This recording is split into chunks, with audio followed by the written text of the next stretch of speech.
একজন রিক্সা ড্রাইভার মামা থেকে শুরু করে একজন দিনমজুর যিনি দিনে হচ্ছে 300 বা 400 টাকা ইনকাম করে ফ্যামিলি চালাচ্ছেন, ওনার টাকাতেও কিন্তু দেশের ইউনিভার্সিটিগুলো চলতেছে। তুমি একটা সময়ে আন্দোলনে থাকলেও আরেকটা সময় তুমি অটোমেটিক্যালি পড়াশোনা করতে পারো।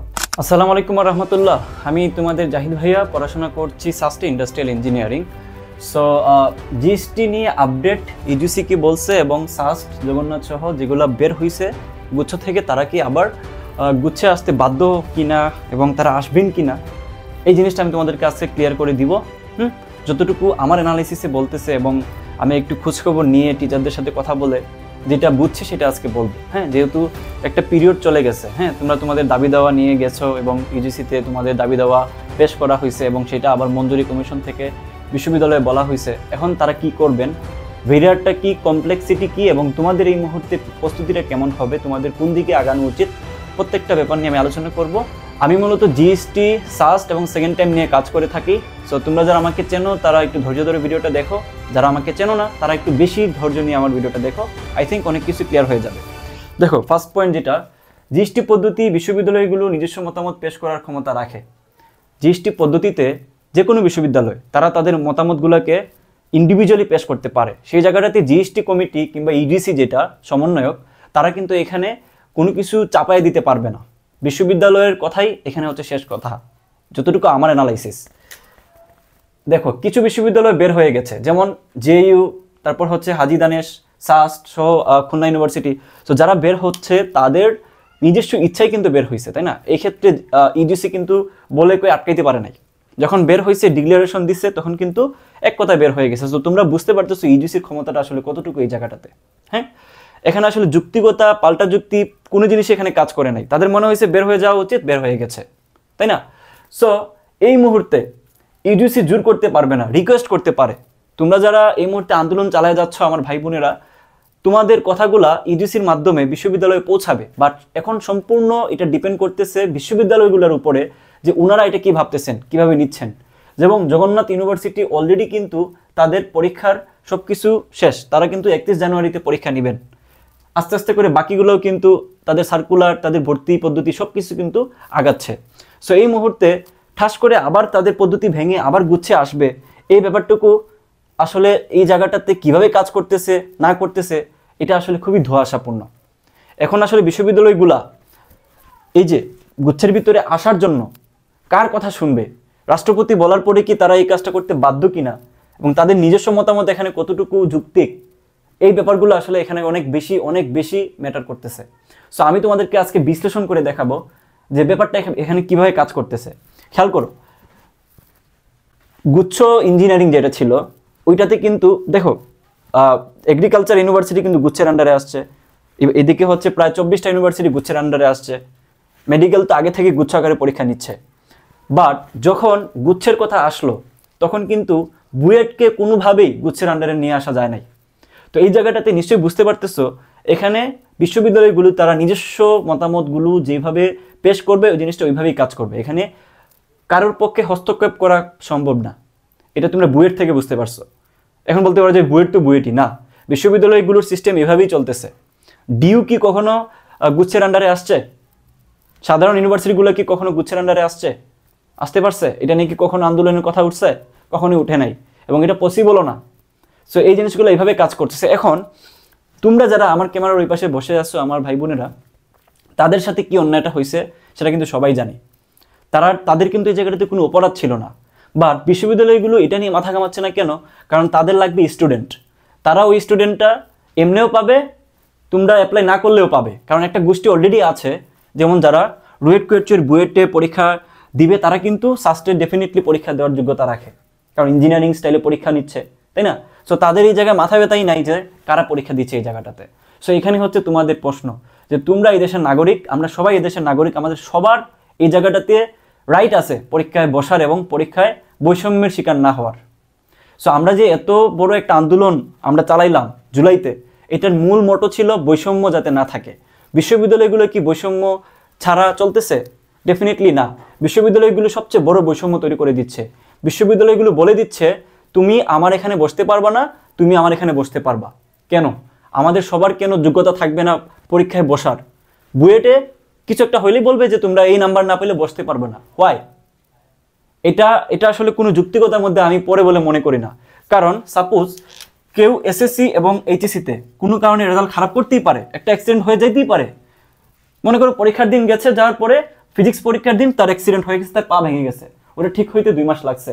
তো সে কি বুয়েটে পড়ার জন্য ক্যাপাবল না? সে কি বুয়েটে পড়ার জন্য যোগ্যতা নাই তার, কেবলমাত্র তার অ্যাক্সিডেন্ট হয়েছে দেখে? তাহলে এই যে বৈষম্য, এই বৈষম্যগুলো নিয়ে তোমরা কি বলবা? তো কথা উঠলে সবগুলা নিয়ে কথা বলা উচিত। এই যে একটা বৈষম্য তৈরি করে দিচ্ছে, এই জিনিসটা কতটুকু বাজে আমি তোমাদেরকে একটু বুঝাই। বিশ্ববিদ্যালয়গুলো কিভাবে চলে জানো কি না? বিশ্ববিদ্যালয়গুলো চলে মূলত এই খেটে খাওয়া দিনমজুর থেকে শুরু করে প্রত্যেকটা মানুষ জনগণের টাকায়। একজন রিক্সা ড্রাইভার মামা থেকে শুরু করে একজন দিনমজুর, যিনি দিনে হচ্ছে 300 বা 400 টাকা ইনকাম করে ফ্যামিলি চালাচ্ছেন, উনার টাকাতেও কিন্তু দেশের ইউনিভার্সিটিগুলো চলতেছে।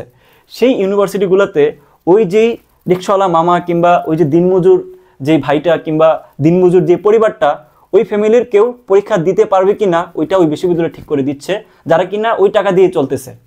সো এই হচ্ছে আমাদের সব থেকে বড় ব্যারিয়ার। কেন? যেই টাকায় বিশ্ববিদ্যালয় চলতেছে, যাদের টাকায় বিশ্ববিদ্যালয় চলতেছে, তাদের এখানে কি অধিকার থাকে যে তুমি পরীক্ষায় বসতে পারবা কি পারবা না এইটা সিলেক্ট করে দেওয়ার? এইটা নিয়ে কি কখনো কথা উঠছে? এটা তো সবচেয়ে বড় বৈষম্য। আমি পরীক্ষা দিতে পারবো কিনা এইটা ঠিক করার বিশ্ববিদ্যালয়গুলো আসলে কেউ না। বরং আমি যদি চান্স না পাই, আমাকে সুযোগ দেওয়া হোক। চান্স না পেলে তো আমি বলবো না যে আমাকে জোর করে পরীক্ষায় বসায় দেন। কেন? আমার সময় যেটা হয়েছিল, বুয়েটের পিলিতে আমি বসতে পারছি, আজীবনের লালিত যে আমি ইঞ্জিনিয়ারিং ইউনিভার্সিটিগুলোতে পড়বো, বুয়েটের পিলিতে আমি টিকছি। কিন্তু ওইদিকে রোড কোয়েট চুয়েটে বসতে পারি নাই কেন? আমার ইংলিশে এ প্লাস ছিল না। আরে ভাই, ইংলিশে এ প্লাস নাই থাকতে পারে, পরীক্ষার দিন কোনো একটা অ্যাক্সিডেন্ট হয়ে যাইতেই পারে। সো আমাকে কেন বসতে দেওয়া হইলো না? আমার ওইখানে আমার স্বপ্নটা শেষ, আমার ইঞ্জিনিয়ারিং প্রস্তুতি আর কোথাও আমি অ্যাপ্লাই করতে পারলাম না। This is our society, this is our পরীক্ষা system, exam system, our education system. So এই জিনিসটাকে এখন থেকে চেঞ্জ করতে হবে। শুধুমাত্র গুচ্ছ নিয়ে তোমরা কথা বলো না, তোমরা প্রত্যেকটা জায়গায় প্রত্যেকটা প্রবলেম নিয়ে, প্রত্যেকটা বৈষম্য নিয়ে কথা বলো। এটা হচ্ছে আমি তোমাদের প্রতি আহ্বান থাকবে আমার, তাই না? এখন আসো যে তাদেরকে তোমরা কিভাবে হচ্ছে ডিল করবা। মাথায় রাখো, এই যে সাস্ট এবং জগন্নাথ হঠাৎ করে বলেছে তারা সেকেন্ড টাইম রাখবে না। তারা এই জিনিসটা বলছে কখন? যখন একটা বিরাট গোষ্ঠী, যারা কিনা একটা বিশ্ববিদ্যালয়ে পড়েও জাস্ট ঢাকা থাকার জন্য সেকেন্ড টাইম দিয়ে প্রিপারেশন নিচ্ছিল এতদিন ধরে। আর একটা গোষ্ঠী ছিল যাদের আসলে জগন্নাথে পড়াই লাগবে, নাহলে তারা ঢাকার বাইরে যেতে হবে। একটা স্বপ্ন ছিল আলাদা করে। সেকেন্ড টাইমে একটা বিরাট অংশ ছিল, ফার্স্ট টাইমে হনাই তারা এই জায়গায় পরীক্ষা দিবে। কেন রে ভাই, আগে কেন বলা হইলো না? তোমরা যদি পরীক্ষায় নিবাই না, 1 বছর আগে বললে কি হইতো? তাহলে তো আমরা প্রিপারেশন নিতাম না। তাহলে এই কোয়েশ্চেনগুলো তাদেরকে ছড়িয়ে দিতে হবে, তাদেরকে এগুলোর জবাব দিতে হবে। যতটুকু আমি মনে করি তোমাদেরকে জবাব নিতে হবে তাদের কাছ থেকে। এই হচ্ছে বিষয়। এখন আসো হচ্ছে প্রস্তুতি নিয়ে। অনেক কথাবার্তা বলছি যেগুলো হয়তো বা তোমাদের কাজে দিবে। প্রস্তুতি এই মুহূর্তে কী হওয়া উচিত? আমি বলবো আন্দোলন করো আর যাই করো, যাই হোক না কেন, টুডে আর টুমোরো কিন্তু পরীক্ষা হবে ভাইয়া। পরীক্ষা থেকে আমরা কেউ নিস্তার পাবো না, কম্পিটিটিভ পরীক্ষা থেকে। সো তুমি যদি মিডল ক্লাস ফ্যামিলি থেকে বিলং করো, তোমার যদি একটা সিট প্রয়োজন হয় যে ভাই আমার ফ্যামিলি তার কিছুই বুঝে না, আমাদের আইডেন্টিটি মেকার হচ্ছে বিশ্ববিদ্যালয়ের একটা সিট, একজন পাবলিকিয়ান হওয়া, তাহলে তোমার এই মুহূর্তে আন্দোলনের পাশাপাশি পড়াশোনাটাকে গোছায় নেওয়াটা সব থেকে বেশি উপযোগী হবে। এই জন্য আমি তোমাদেরকে বলবো, আমি জানি তোমরা নিজেরা এই মুহূর্তে পড়াশোনায় কতটুকু ফোকাস করবা, আমি নিজে এটা বুঝতেছি, বাট আমি তোমাদেরকে বলবো একটা কমপ্লিট, একটা কমপ্যাক্ট গাইডলাইনে থাকো। যে গাইডলাইনে থাকলে তুমি সুন্দর মতো, তুমি একটা সময়ে আন্দোলনে থাকলেও আরেকটা সময় তুমি অটোমেটিক্যালি পড়াশোনা করতে পারো। এই জন্য প্রিসাইজ এবং দীর্ঘদিন ধরে আমি যেটা নিয়ে কাজ করতেছি, সাস ডিমার্স এবং ভার্সিটি সুপার 100, তুমি এই দুইটার ডিটেলস ডেসক্রিপশনে দেখে নিও যে তোমার সাথে এটা ক্যাপাবল কিনা। কখনোই অন্ধের মতো ভর্তি হইও না, বুঝে শুনে ওইখানকার সব কিছু কন্টেন্ট, এই জায়গাটায় তুমি টাকা দিয়ে ভর্তি হলে তোমার টাকা উসুল হবে কিনা, প্রত্যেকটা জিনিস বুঝে শুনে তুমি ভর্তি হও। আমি চাই না তোমার টাকা আমি নেই, তোমাকে আমি প্রপার সার্ভিস না দিয়ে, তুমি বুঝে শুনে নাও। তোমাকে এটা বলতেছে না তুমি আমারটাই নাও, তুমি যে কোনো একটা কোর্সের আন্ডারে থাকো, যে কোর্সে থাকলে তুমি নিজেকে অ্যাটলিস্ট আন্দোলনের বাইরে নিজেকে ঠিক রাখতে পারো। কারণ আমি জানি একটা অস্থিরতার মধ্যে পড়াশোনা হয় না। সো এই হচ্ছে ব্যাপার। তো আমি যদি একটু সামারি করি, প্রথমত হচ্ছে যে তারা কি করবে না করবে সম্পূর্ণ তাদের উপরে। ইউজিসি কিংবা এখানে অন্য কেউ এই জায়গাটাতে হস্তক্ষেপ করতে পারবে না। এবং তোমাদের দাবি দেওয়া যাতে আদায় হয়, তোমরা যাতে এই জায়গাতে বৈষম্যের শিকার না হও, এই জন্য ডেফিনেটলি তারা যেটা করবেন সেটা তোমাদেরকে উস্কায়া করতে পারবেন না, তোমাদেরকে বাদ দিয়ে সেটা তারা করতে পারবেন না। তোমরা নিশ্চয়ই এটা ছেড়ে দিবা না। সো এই জিনিসটাও কিন্তু এই কমিটির মাথায় আছে। সো তোমরা তোমাদের দাবি যেমনি আছে এমনি চালায়া যাও, তোমরা তোমাদের বৈষম্য যাতে না হয় সেটা নিয়ে কাজ করে যাও, বাকিটা সময়ই বলে দিবে। সো তোমাদের জন্য অনেক বেশি শুভকামনা থাকলো। আমি নিজে তোমাদের সাথে আছি। আমি এইটা তোমাদেরকে শুরু থেকে বলে আসছি। আর কেউ থাকুক না থাকুক, আমি তোমাদের পর্যায়ে ছিলাম, আমি তোমাদের জায়গাটাতে ছিলাম, আমি ফিল করি যে তোমরা আসলে এই জায়গাটাতে কেমন ফিল করতেছো। সো আমি তোমাদের সাথে শুরু থেকে আসি, শেষেও থাকবো। সবার একটা ভালো সিদ্ধান্ত হোক, সবার একটা কি বলা যায় চমৎকার একটা লাইফ লিড করার মতো সিদ্ধান্ত হোক, যেখানে সবাই সমানভাবে পরীক্ষায় বসার যোগ্যতা রাখবে। আল্লাহ হাফিজ।